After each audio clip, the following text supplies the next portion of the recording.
Boa noite para todas, boa noite para todos. Primeiramente, Peraí, eu tenho ainda meu... Calma. Por quê? Ainda tem a minha introduçãozinha para fazer sobre você.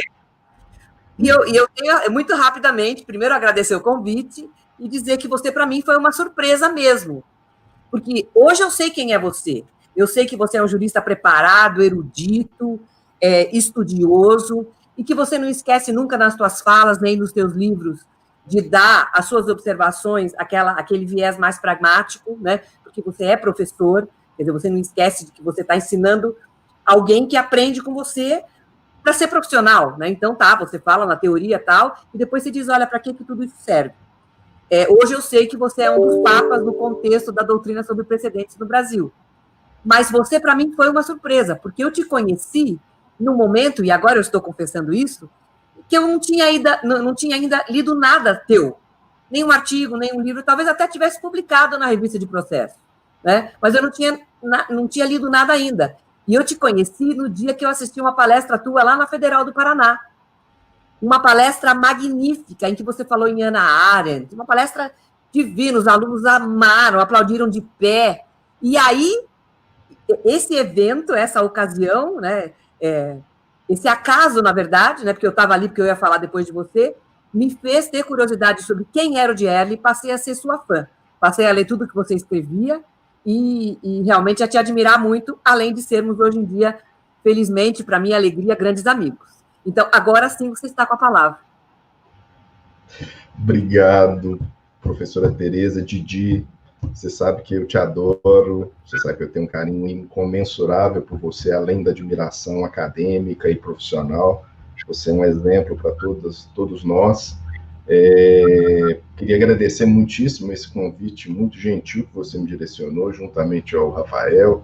Queria também aqui saudar o professor Daniel Bichidiero, meu amigo, e mais uma vez parabenizá-lo pelo seu aniversário.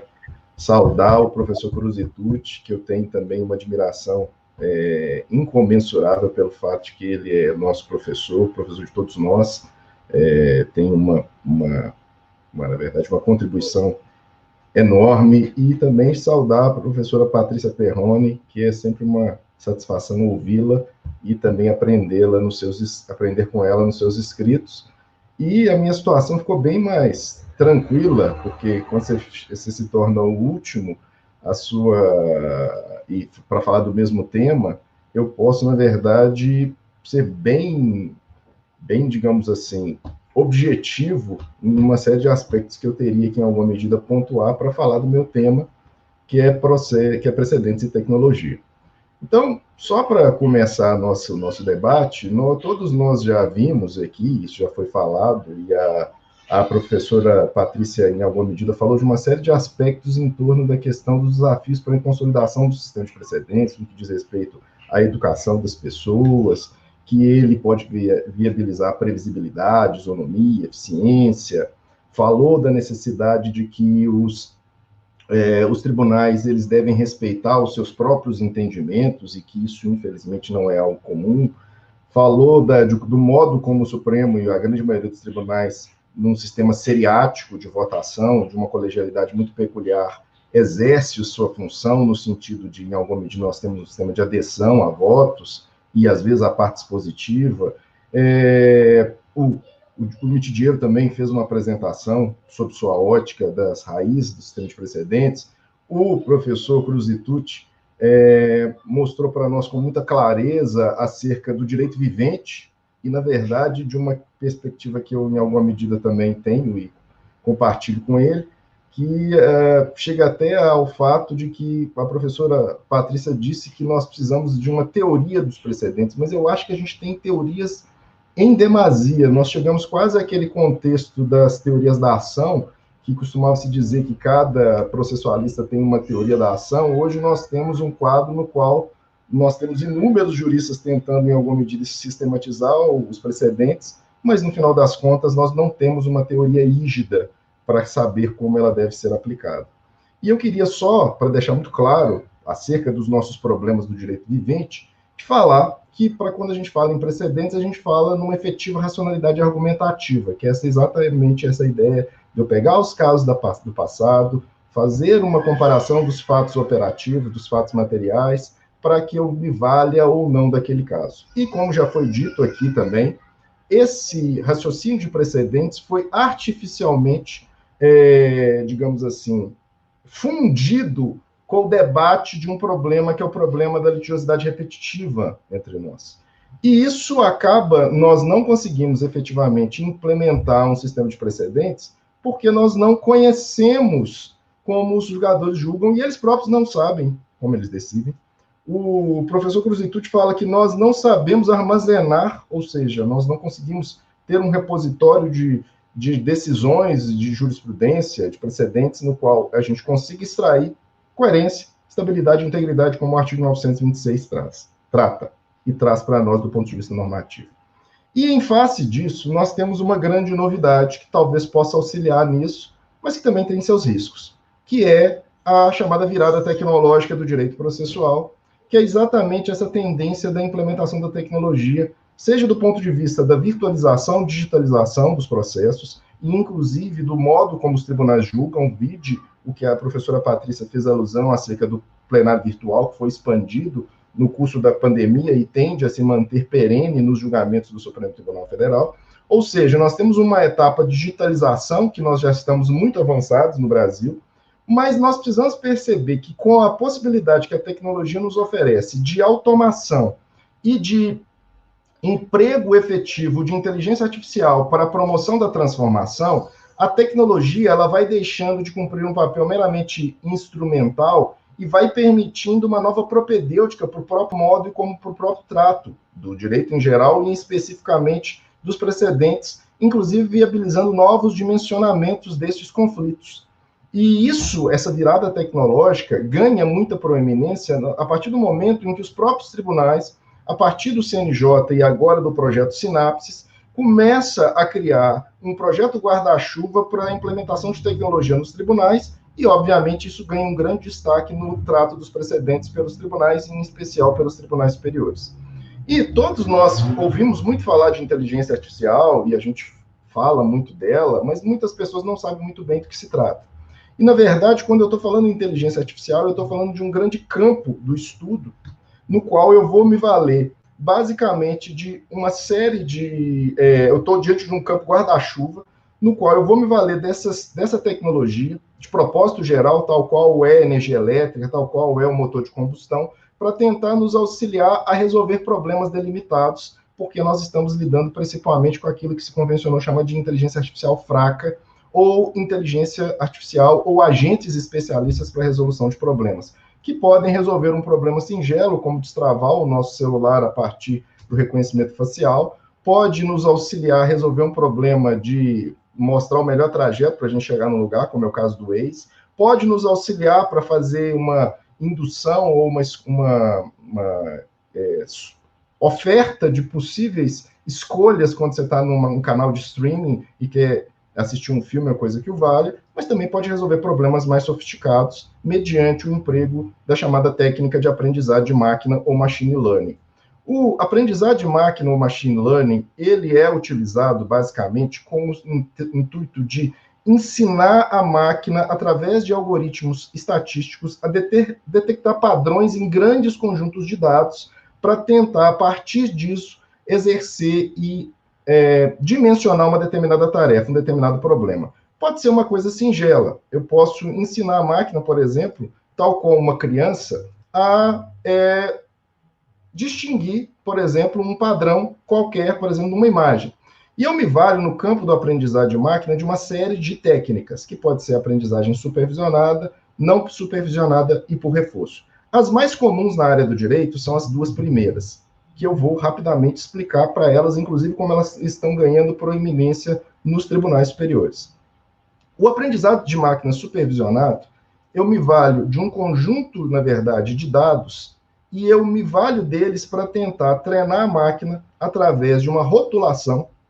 Então, por exemplo, aqui, eu rotulo imagens para saber se eu estou diante de um cachorro, ou se eu estou diante de um cachorro ou de um bolinho, e eu vou explicar para a máquina, através dessa, digamos assim, desse tagueamento, da apresentação dessas features, dessas marcas, como que ela vai distinguir uma imagem da outra.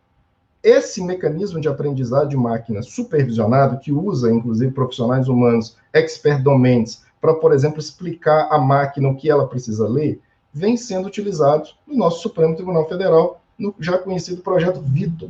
Ou seja, uma série de profissionais etiquetaram os recursos extraordinários e analisaram, inclusive, as próprias decisões de repercussão geral em 27 temas, ela está sendo treinada, e esse grupo está basicamente ensinando a máquina a ler os recursos para, através de uma técnica que eu vou explicar na sequência de processamento de linguagem natural, eu classificar as peças e os recursos extraordinários, auxiliando os assessores a fazer um trabalho repetitivo, qual seja, de analisar o recurso e verificar se ele está associado a um dos temas de repercussão geral. É uma mera automação da atividade que está em fase de testes, mas que tende a ser implementada no Supremo Tribunal Federal para análise dos recursos extraordinários, e ele, Vitor, vai fazer o que um ser humano gasta 45 minutos, ele o faz em 5 segundos.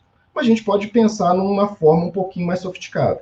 E aí nós temos o aprendizado não supervisionado, que é basicamente você ensinar a máquina, de modo que a própria máquina, ela encontra padrões sem que você explique ela. O modelo algoritmo de A, ele vai basicamente identificar padrões e, a partir desses padrões, ele vai oferecer uma resposta. E uma resposta para resolver inúmeros problemas. E o problema que eu vou mostrar, que no campo, inclusive, da admissibilidade dos recursos, está sendo implementado através da técnica de rede neural, que é um tipo de tecnologia no qual eu alimento a máquina de dados de entrada e saída, tenho uma camada escondida e ele me dá uma resposta. Mediante essa técnica e o emprego do já aludido processamento de linguagem natural, no qual eu ensino a máquina a ler peças, e eu ensino a máquina a ler peças, inclusive, de modo contextual. Ou seja, se eu colocar prova, ou se eu colocar evidência para tentar fugir da súmula 7, ela vai entender que aquilo é prova, e do mesmo modo vai me dar um vetor para inadmitir o recurso. E eu falo assim, mas isso é possível? E aí eu mostro para vocês o nosso já em operação sistema Atos do STJ, que basicamente faz o quê? Ele está basicamente fazendo o quê? Um agrupamento automático de processos similares. Ele está auxiliando os precedentes qualificados, basicamente fazendo o quê? Ele analisa os recursos e, a partir da análise dos recursos, ele consegue fazer isso aqui que eu vou mostrar para vocês. Ou seja, ele pega os recursos que são idênticos e os aglutina, e mais do que isso, ele pega os recursos que são diferentes e os deixa aberto, de modo que os assessores vão passar a analisar não todos os recursos, eles vão analisar grupos e, inclusive, vão ter uma plataforma, que é agora, com a criação do Centro de Inteligência do Poder Judiciário, isso vai, inclusive, auxiliar a promover mineração dos casos que entram nos tribunais para fazer etiologia, ou seja, verificar quais são as tendências. Isso permite, então, o uso de tecnologia para o quê? Auxílio na pesquisa jurisprudencial, ele permite agrupamento de recursos em temas idênticos, ele permite fazer triagem e criação de filtros, análise automática de requisitos de peças, mas a gente pode dar passos muito maiores, como é o caso da utilização do Sócrates 2.0, que também está em vias de ser implementado. O Sócrates 2.0 ele faz o quê? A análise e triagem dos recursos especiais, de modo que ele pega a grande maioria dos casos e verifica os temas de inadmissibilidade, que já são super precedentes dentro desses tribunais, ou seja, são matérias que não vão ser objeto, súmula 7, súmula 5, súmula 182, questão de tempestividade, representação processual, preparo, vai analisar isso nos recursos especiais e nos recursos e nos ARESPs. Ele consegue fazer a já mencionada análise semântica, olha como ele analisa as questões, ou seja, ele verifica efetivamente, através do traqueamento em vermelho, quais que são os termos que indicam potencial inadmissibilidade, isso tudo automaticamente.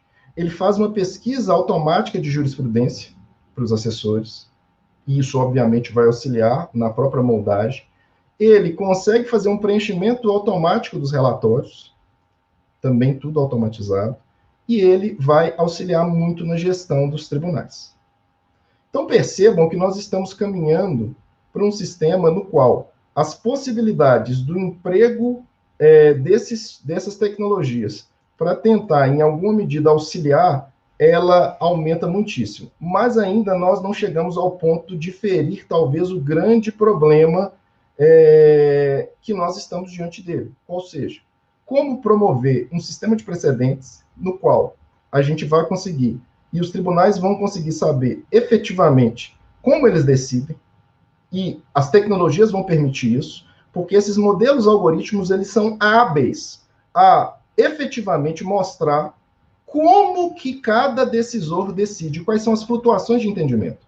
Aquilo que hoje é um sonho, o 926, que todo mundo escreve sobre ele, fala da necessidade de ter uma jurisprudência estável, íntegra, coerente, ou como a professora Patrícia fez alusão, isso é bom para um Estado de Direito, no sentido de ter previsibilidade, para inibir a litigância, isso tudo é algo absolutamente no campo normativo, mas que do ponto de vista do direito vivente, como dizem os italianos, não nos tocou, porque os próprios tribunais não sabem como que eles decidem.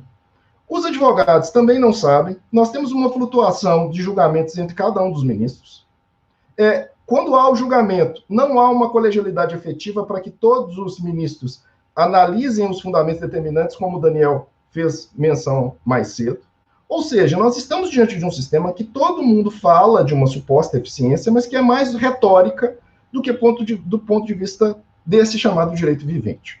Ou seja, nós precisamos, e talvez, a tecnologia, e se nós dermos alguns passos adiante e utilizar dessa tecnologia para tentar, em alguma medida, fazer juízo preditivo, uma análise mais clara do corpus das decisões dos tribunais, as chances efetivas de que nós consigamos implementar um real sistema de precedentes no qual os próprios juízes, os próprios ministros, os próprios desembargadores vão se sentir constrangidos porque o seu gráfico em cada um dos temas, em cada uma das demandas que eles julgam, vai estar diante deles para permitir flutuação de entendimentos hábil a viabilizar efetivamente a tão sonhada coerência, integridade e estabilidade. Muito obrigado.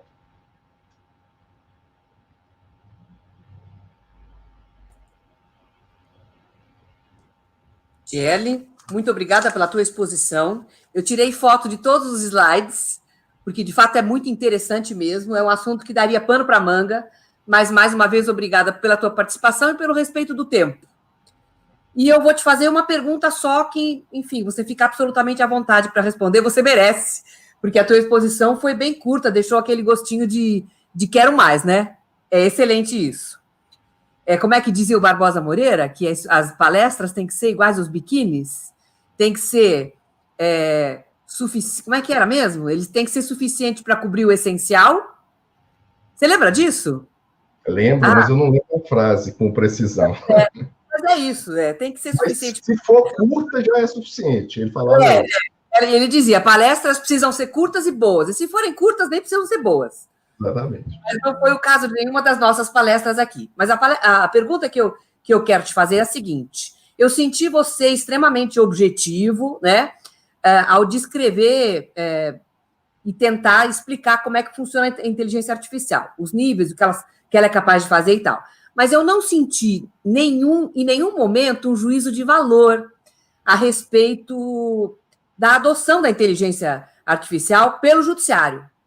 Então, eu imagino, e é claro, isso está meio implícito, que a adoção da inteligência artificial, no sentido lato, é algo que tem o seu lado bastante positivo, porque tem o potencial de agilizar bastante o trabalho do judiciário, e o trabalho do advogado também, sob certo aspecto.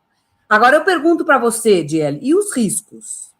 Você acha que existem riscos para o sistema jurídico? Você acha que dá para a gente já, de certo modo, dimensionar os problemas que podem ser gerados por esses modelos algorítmicos? Didi, essa sua pergunta é excelente. Deixa eu também usar aqui, eu ia até falar disso, mas até por conta da questão do tempo, eu me mantive no tempo estabelecido. Então, vamos lá. Então, quando a gente pensa nos riscos, a gente está falando principalmente do problema das chamadas decisões sensíveis. e o problema do poder algorítmico nas decisões sensíveis. Ou seja, o que eu estou chamando de decisão sensível? Eu coloquei aqui para alguns exemplos que são costumeiros. É utilizado, por exemplo, na Justiça Criminal Americana, um algoritmo de análise de risco, no qual o juiz criminal ele decide se a pessoa vai ter habeas corpus, liberdade provisória, se vai fazer progressão de regime a partir de um modelo algoritmo de IA, que dá para ele análise de risco para ele conceder ou não. Do mesmo modo, isso para análise de crédito e etc, etc. E todas essas situações colocam em pauta um problemão que a gente vem enfrentando e que as pessoas que estudam tanta tecnologia e o direito já perceberam há um bom tempo. Qual seja, a inteligência artificial, ela resolve um problema através do aprendizado de máquina. Mas como ela não sabe o que ela está resolvendo, ela está basicamente pegando o conjunto de dados estatísticos e dando uma resposta. Isso quer dizer que ela pode dar uma resposta boa se ela conseguir ter um dataset, um conjunto de dados bom. Agora, se ele tiver um conjunto de dados ruim, ele pode fazer isso aqui, ó, eu vou mostrar para vocês. Isso aqui é um algoritmo de IA que faz reconstrução de fotos, é o Depixelizer. Então, ele reconstrói fotos desfiguradas ou depixeladas. Olha o que esse algoritmo, esse modelo algoritmo fez com o Obama. E ele fez isso com o Obama porque o dataset, o conjunto de dados, ele não tinha sido bem treinado e ele era insuficiente em relação a pessoas negras. Isso vem gerando um problema, porque o que a IA faz? Ela pega parâmetros de dados, ela padroniza dados. E olha, por exemplo, que dados que ela pegou para tentar distinguir um lobo de um husky. Até isso é uma homenagem que gosta dos bichinhos. A explicação que ela utilizou é a existência de neve. Então, ela pegou um conjunto de fotos e extraiu que neve era a distinção. E perceba que isso é absurdo para nós. Só que para a máquina não é, porque ela está simplesmente reconstruindo dados. E isso, inclusive, está colocando em pauta o uso de IA, por exemplo, para reconhecimento facial, para policiamento preditivo no âmbito penal. Vem pondo a discussão, inclusive, desse algoritmo que eu já falei para você, o COMPASS, que ele, basicamente, ele faz essa análise de risco. E o que se descobriu com esse algoritmo, esse modelo algoritmo de análise de risco no campo da justiça criminal? Que se a pessoa for branca, ele dá um nível de risco menor do que se a pessoa for negra ou latina. Que barbaridade. E ele não é preconceituoso, é porque ele pega o conjunto de dados das decisões de juízes humanos, padroniza, ele é como se fosse um espelho em relação ao passado. Ele padroniza os dados do passado, então, para falar para nós, ele vai padronizar as decisões dos nossos tribunais, vai estabelecer um padrão e vai te dar uma resposta. Que pode ser uma resposta boa, mas pode ser uma resposta enviesada. Até em homenagem à professora Patrícia, porque ela falou também de uma das grandes paixões que eu tenho, que é o estudo dos vieses cognitivos. Ou seja, se nós humanos, como ela falou, e os juízes são enviesados, tem viés de confirmação, viés de ancoragem, tem seus preconceitos, etc, etc, que são os erros de pensamento na nossa racionalidade, nós, então, cogitamos do chamado viés do modelo algorítmico, que é quando a IA dá esses erros exponenciais que só são percebidos, por exemplo, nesse caso do COMPASS, depois que ele já tinha feito milhares de análises de risco de pessoas. Um estrago, né? Um estrago. E aí a gente vem tentando normatizar, como a gente fez aqui com a resolução 332 do CNJ. Mas me parece que os riscos ainda são muito consistentes. Então, o problema é que as pessoas da área do direito não sabem muito bem, e eles acham que a tecnologia é uma coisa meio mágica, bonita, que vai resolver os nossos problemas repetitivos e vai nos dar uma resposta eficiente. Só que tem uma série de, digamos assim, de caminhos a serem trilhados que envolvem a necessidade grande de direito, dos institutos jurídicos, para a gente ter alguém que vai explicar à máquina como que ela deve aplicar precedentes. Então, hoje, o nosso problema não é só explicar aos nossos alunos, como a professora Patrícia falou. É explicar à máquina como que os precedentes devem ser aplicados, porque se ele for mal estruturado, o erro pode ser exponencial. E para piorar, a grande maioria dos nossos tribunais, eles não colocam como é um padrão internacional de que quando a máquina ele faz análise, por exemplo, do nosso recurso especial e do nosso recurso extraordinário, ele deveria contar, o tribunal deveria contar que o nosso recurso está sendo analisado pela máquina. Isso não acontece. E isso é um problema. Porque até a minha própria possibilidade de verificar se a máquina está decidindo de modo correto, e aí vem um outro problema, que que necessitariam um tempo maior, que é o problema que alguns desses modelos algoritmos, as redes neurais, como a do próprio Sócrates 2.0 do STJ, ela é um modelo black box. Isso quer dizer o quê? Ela não consegue explicar como que ela chegou ao resultado. Que barbaridade. E aí, nós temos um problema técnico e um problema jurídico muito grande para a gente pensar num devido processo algorítmico para controlar esse poder. Giele, você é um monstro. Eu não sei como uma cabeça de jurista consegue entender essas coisas. Eu te falei pelo WhatsApp que eu vou ter que falar sobre isso num evento que vai acontecer daqui a algum tempo. Eu estou completamente desesperada lendo os livros, não entendo nada. E você conseguiu fazer uma síntese muito, muito bem feita e interessante.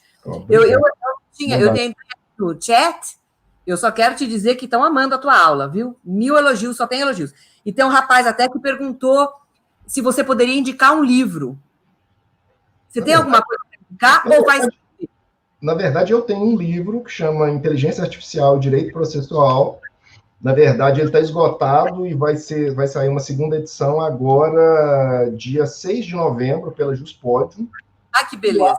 E lá tem muitos textos meus, e tem textos também de juristas, do ministro Cueva, do ministro Paulo de Tarso, grandes expoentes, inclusive, desse estudo entre direito e tecnologia, Alexandre Moraes da Rosa, muita gente boa que vem estudando o tema com dedicação e com cuidado, porque é o que eu digo, nós temos muitos novos cristãos na tecnologia, mas a gente precisa perceber que isso é uma coisa muito séria. E você está falando que eu tenho facilidade? Não, coitado de mim, eu sou um aprendiz, eu estou tentando entender ainda todo esse universo que é tão complexo para nós juristas. Mas para nós é muito importante ler sobre esse tema textos escritos por juristas, né? Porque se a gente for ler esses temas escritos por técnicos, é como a minha conversa com o cara que vem mexer no meu computador aqui. Às vezes eu acho que ele está tirando sarro da minha cara. Ele está usando um monte de palavras, né?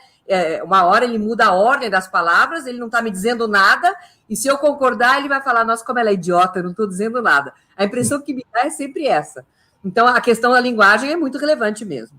Com certeza. Então, eu te agradeço demais, Giele. Olha, foi um evento maravilhoso. Passamos só meia hora do tempo previsto, o que é um nada, né? Para o que esse evento foi, de fato, proveitoso para todos nós, né? E eu ainda tô escalada, eu mesma me escalei para ser mediadora do último dia, vão ser 3 dias, e a gente ainda está pensando em fazer uma surpresa para todos vocês. Agradeço muito mesmo, viu, Giele? Adorei tua participação, fechamos com chave de ouro o evento. Obrigado, bondade sua, e queria só falar para o pessoal aí que tiver algum interesse, que eu estou em todas as redes sociais, menos no TikTok e no Tinder.